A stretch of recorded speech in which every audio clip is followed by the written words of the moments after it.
前回の YMO BGM に続いて今回はテクノデリックを中心にお話ししようと思います。 BGM は前年の YMO ブームの反動からかファンを突き放すかのような実験的でダークな内容のアルバムでした。売り上げも大幅に落としてしまいますが、テクノデリックも BGM を引き継いで売り上げなどを度外視した先鋭的なアルバムになっていきます。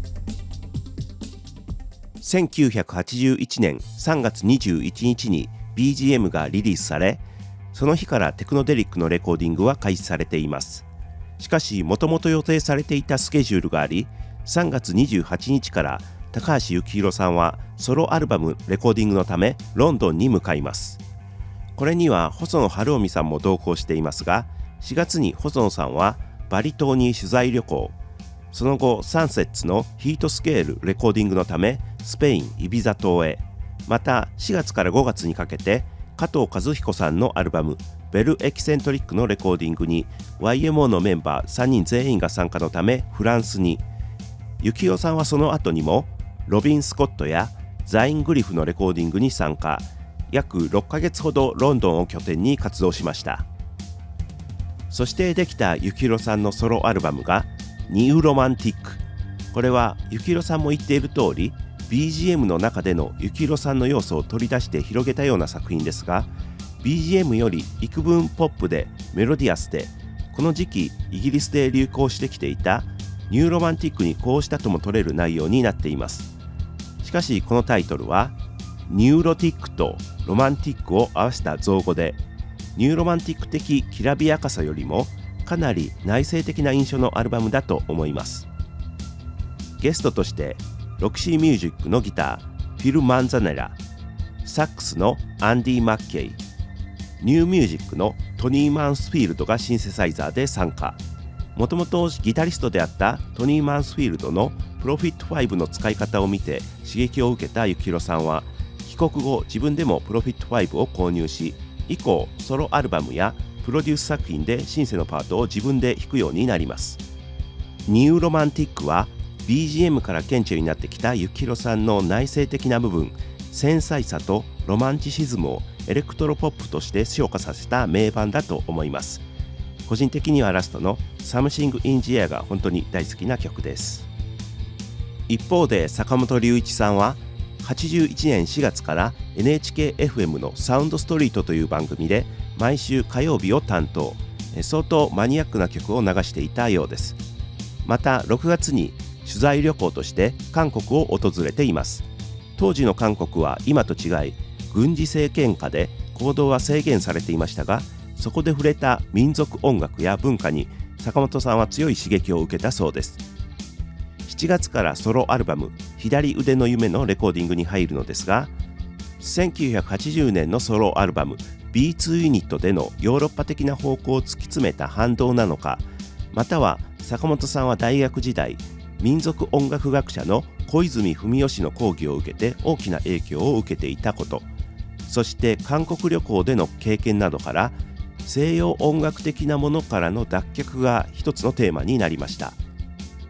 このアルバムは最初はロビン・スコットとのコラボアルバムとして制作がスタートしています。ロビン・スコットはポップミュージックという曲がヒットした M というユニットの人で、 B2 ユニットを聴いて坂本さんとの共同制作を持ちかけてきたそうです。しかし制作が進むうちに坂本色が前面に出てロビン・スコット色が希薄になったため、最終的に坂本さんのソロアルバムという形になりました。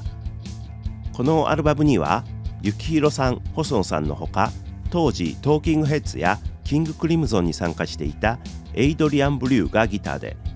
千葉清彦氏がパーカッションで参加しています。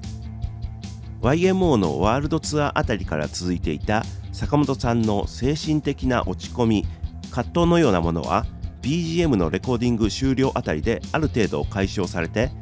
韓国旅行あたりでも逆に元気になって好調になっていったようです。重く息苦しさを感じるような B2 ユニットから一転して風通しが良く、良い意味でラフささえ感じるアルバムになりました。ここで聞かれたアジア的有機的な要素はテクノデリックにもつながっていきます。8月に細野さん作編曲松本隆さん作詞によるイモキントリオのハイスクールララバイが大ヒット。これは YMO のパロディのようなアレンジの歌謡曲になっていますね。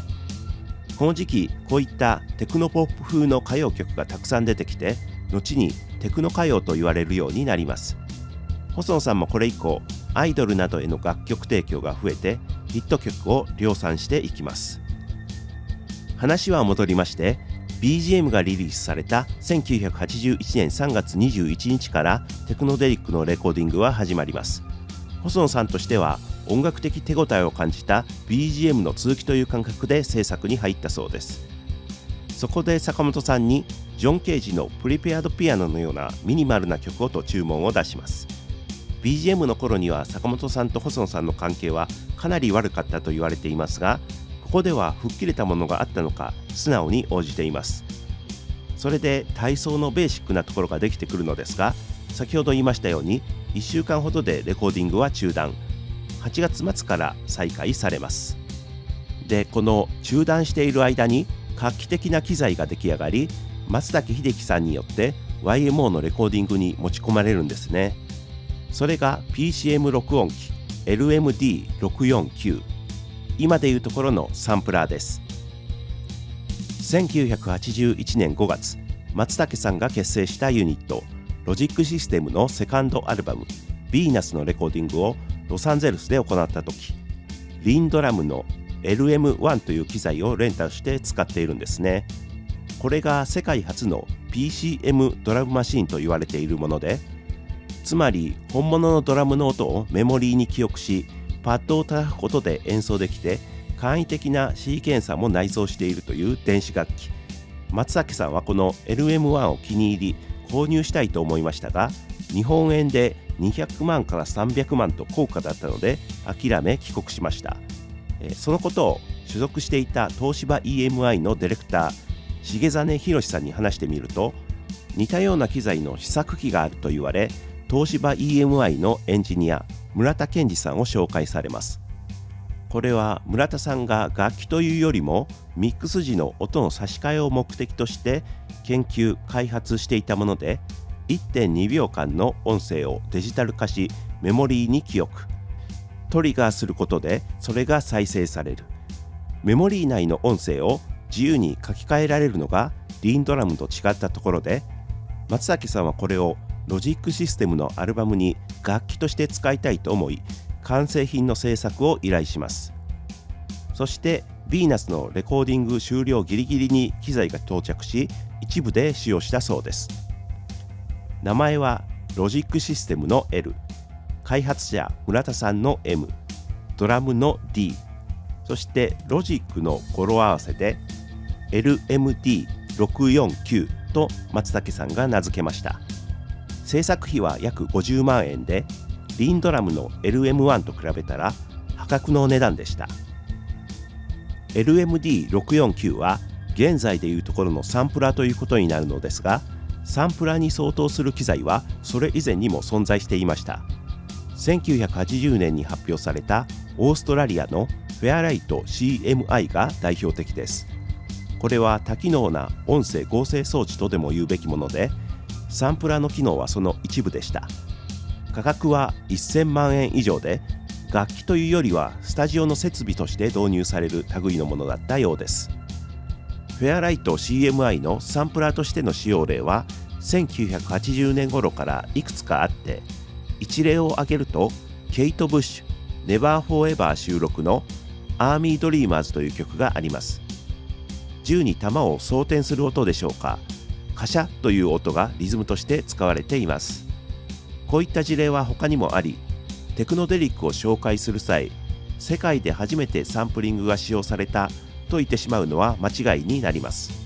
しかし複数の曲にわたって使用され、そのサンプリング音が曲の成り立ちの重要な位置を占めているという意味では、世界で初めてサンプリングに重点が置かれたアルバムと言っていいと思います。それではテクノデリック1曲ずつ聴いていきましょう。1曲目、ピュアジャム。コーラスの臨床から始まる幸宏さん作のこの曲。キレの良いドラムのサウンドに声をサンプリングしたと思われる音が絡んできます。ふわふわとしたシンセサイザーはどこかアジアテイストのエスニックさを感じさせ、ジョージ・ハリスンからの影響が垣間見れる幸宏さんの歌は、パンがまずそうだという内容の歌詞でちょっとナンセンスで面白いです。中期サイケデリック時代のビートルズからの影響があると言われているこの曲は、テクノデリックというタイトルがテクノプラスサイケデリックから来ていることを象徴しているかのようです。ポップで楽しい部分と見知らぬ世界に引き込まれるような不穏さが同居している感じで、個人的にも初めて聴いた時から不可思議でワクワクするような感覚を覚えた曲です。2曲目、ノイエッタンズ、新舞踏ですね。インドネシア・バリ島の民族音楽ケチャの要素を取り入れた曲です。作曲は YMO となっていますが、細野さんのアイデアをもとに作られました。3人のチャという声がサンプリングされ、ケチャが再現されます。 BGM では全く弾かなかった細野さんのエレキベースも聴けますね。またスネアドラムに当たる音は一斗缶を叩いたような金属的な音で、インダストリアル的な印象もあります。それでノイエタンズというタイトルはドイツ語とさまざまな要素がミックスされ、不可思議な音空間が表現された曲になっています。3曲目、ステアーズ、階段です。幸宏さん作のこの曲は重々しく陰鬱な印象で、 BGM からの流れを強く感じます。ピアノのリフレインとドラムスがヘビーな印象を作り出していますが、さらに工場の機械音をサンプリングしたというガシャンという音がインダストリアル的なイメージを加えています。そんな中、間奏で聞こえてくる坂本さんのピアノソロがとても美しいですね。4曲目、ソウルミュージック。いきなりパーという声から始まるこの曲は、ソウルミュージックと韓国のソウルをかけたタイトルで、坂本さんが韓国旅行で見聞きしたことがトランシーバーを通した声で語られます。当時の韓国は軍事政権下、地理的には近いが内情はよくわからない国だったことが思い出されます。サウンド的にはパーとフクチキという声のサンプリング音をハイハット的に使い、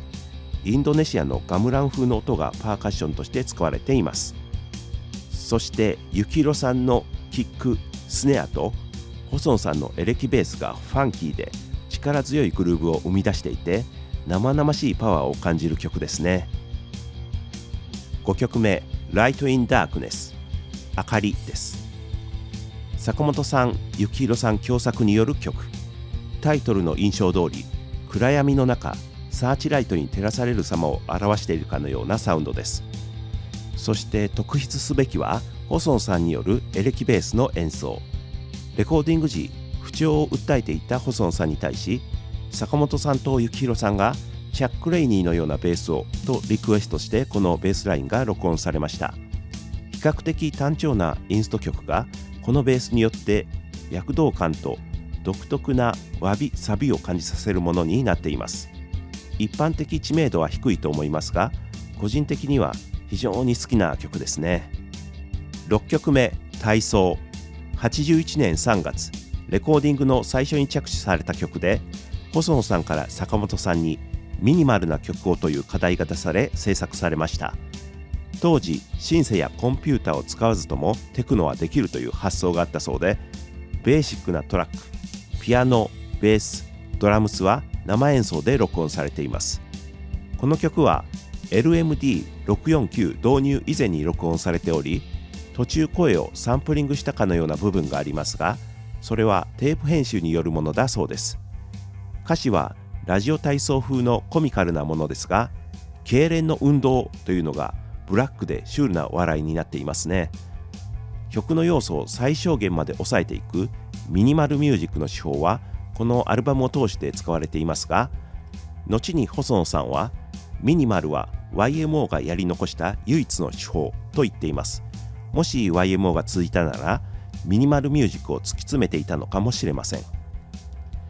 7曲目、グラダテッドグレイ、灰色の段階。このアルバムの制作時不調だったという細野さんの唯一の単独作。ゆったりとしたビートに乗って薄暗い場所から明るい方へ向かって移動しているようなおそらく当時の細野さんの心境がそのまま反映された歌詞とサウンドなのだと思います。個人的には子供の頃聴いた時には地味で印象の薄い曲に聞こえたのですが、繰り返し聴いて年齢を重ねるにつれ好きな曲になっていきました。今聴くとアルバム中最も心地よいグルーヴがある曲で、いつの間にか体を揺らしながら聴いていることに気づきます。8曲目、キー、手がかりです。細野さん、幸宏さん共作によるこの曲は BGM 収録の Q の続編とも言われていて、また坂本さん曰く YMO 版ハイスクールララバイとも言われています。それくらいこのアルバムの中ではキャッチーな曲ということでしょうが、急性な感じの打ち込みビートに乗って歌われるのは心理カウンセリングのやり取りのような内容。キャッチーといってもその歌詞の内容やノイジーな要素のあるサウンドは不安を煽るようなところがあり、ダークな印象が強い曲です。個人的には子供の頃このアルバムを初めて聴いて、このテクノデリックが初めて聴いた YMO のアルバムだったんですよね。キコカコっていう出だしの音から歪んだシンセサイザー、途中から入ってくるカーっていうアクセント、エフェクトのかかったボーカル、その全てがなんだか刺激的でアルバムで一番好きな曲でした。小学生が聴いて引っかかりがあって好きになるっていうのはそれだけキャッチーな曲という証拠でしょうかね。で、自分はこのキーが好きになったことからテクノデリックの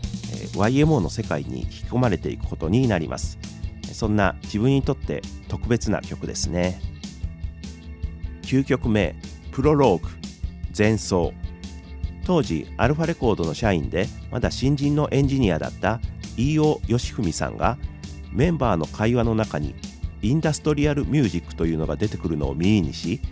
独断でアルファレコード近辺の工業地帯に赴き、携帯用テープレコーダーで工場の機械の作動音を録音。それをメンバーに披露したところ、それにインスピレーションを得た坂本さんが即座にこの前奏と構想を作ったそうです。ちなみにステアーズの機械音もこの時飯尾さんが録音したものです。この前奏はその工場の機械音がリズムトラックとして使われ、その上をちょっと奇妙なシンセのフレーズがミニマルに繰り返される短めの曲。シンセがフェードアウトして機械音だけになり、次の曲へ続きます。10曲目、エピローグ、構想です。前の曲からの機械音に別の機械音が重なってきて、この構想が始まります。静かにストリングス系のシンセがメロディーを奏でていきますが、前の曲と違ってというか、アルバム全体を通して見てもなかったような感傷的で美しいメロディーです。機械的で寒々しいイメージのサウンドの中で、このメロディーはとてもエモーショナルに響きます。この曲調は後の坂本さんの映画音楽にも通じるものを感じますね。そう、映画のエンドロールを見ているような気持ちになる曲で、もしかしたら YMO の物語もこれを最後に終わっていたかもしれない。後で少し話しますが、そういったことも意識していたのかもしれないですね。個人的にもとても好きな曲です。テクノデリックでのサンプリングを含むサウンドは一種独特な質感を持っており、聴いているとどこか全く知らない世界とか遠い未来とかを見ている気分になってきます。その知らない世界の扉を開くような感覚こそがテクノデリックのサイケデリックな部分ということでしょうか。テクノデリックはそれまでのテクノポップに加え、中期ビートルズのようなサイケデリックロック的要素、ミニマルミュージックやミュージックコンクレートといった現代音楽、ケチャなどの民族音楽、ファンク、インダストリアルミュージックなどいろいろな要素が取り入れられ、それらを表現するためどんな現実音も楽器として扱えるサンプラーという機材が途中から導入されました。そう、音楽的要素としてはそれまでにあったものの組み合わせと言えるのですが、出来上がった音はそれまでに聞いたことのないような感触のものでした。自分はこのアルバムはその音の質感により全く新しい世界を見せてくれたアルバムだと思っています。テクノデリックは1981年11月21日にリリースされました。で、このアルバムには2種類のジャケットがありまして、もともとは女性の写真が使われた赤いジャケットがデザインされていましたが、アルファレコード側からメンバーの写真がないとクレームがつきました。 BGM の売り上げがいまいちだったのは、ジャケットにメンバーの写真がなかったからだとレコード会社側は考えたそうです。そこで初回版限定10万枚ということで、このグレーのジャケットが作られました。しかしメンバーの写真といってもかなり不気味な感じの写真で、とてもこれで売り上げが上がるとは思えないんですけど、どうでしょう。そして実際の売り上げは11万8000枚ということで、出回ったのは初回版が圧倒的に多く、通常版は結構レアという結果になります。世間的には YMO ブームは終わってしまったという印象だったのかもしれませんが、ここまで前衛的で実験的な作品が10万枚以上売れたというのはすごいことだと思います。テクノデリックリリース直後の1981年11月24日より YMO はウィンターライブ1981という国内ツアーを行います。ここでのサポートは松竹秀樹さんのみ。幸宏さんは LMD649 をパーカッションとして使用。坂本さんと細野さんはイミュレーターという鍵盤付きのサンプラーを使用し、坂本さんは一部の曲でノイジーなギターも披露しました。選曲は BGM とテクノデリックからが中心。奥村幸正氏によってデザインされたステージ美術はキュビズムやロシア構成主義がモチーフになったそうで、アート感のあふれる尖った内容のライブツアーになりました。12月24日新宿コマ劇場、27日シークレットライブとして新宿のディスコ椿ハウスでのライブ。これをもって解散という気持ちがメンバーの中にはあったといいます。 BGM テクノデリックを作って音楽的に行くところまで行ったという達成感があったようです。そのことはリーダーの細野さんとアルファレコード社長村井さんの間でも話し合われていて、ほぼ決まっていたようなのですが、とりあえず1982年 YMO は活動休止という形を取ります。そして1年後1983年、意外な形で活動を再開することになります。はい、今回は YMO のテクノデリックを中心にお話ししました。実はこのチャンネルでのレコード CD 紹介の動画、一番最初にやったのがテクノデリックだったんですよね。本当に最初だったんで動画作りに慣れていなくて、今から思うと喋りにしても内容にしてもちょっと見づらい動画だったかなと思っていて、そのリメイクみたいな意味もあってこの動画作ってみました。いかがだったでしょうか。ご視聴ありがとうございました。